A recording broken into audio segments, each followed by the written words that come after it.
అవునయ్యా కిరణ్, ఈ మధ్య మరీ ఎక్కువైపోతుంది ఈ పద్ధతి. పాపం మధ్యలో వీలు బలైపోతున్నారు.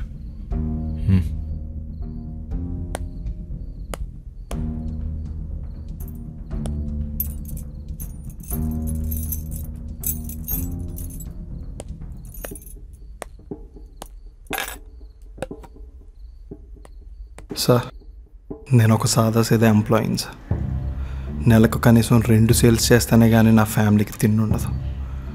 ఇప్పుడు నాకేమైనా అయితే నా ఫ్యామిలీ మొత్తం రోడ్డున పడిపోతుంది సార్. నాకు 2 చిన్నపిల్లలు.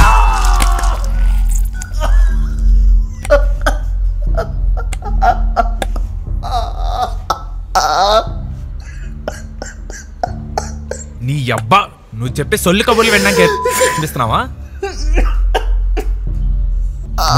నా కొడక్క, ఇండియన్ పోలీస్ అంటే అంత ఎటకారంగా ఉందిరా నీకు? చెప్పు చెప్పు, నా కొడక్క చెప్పు.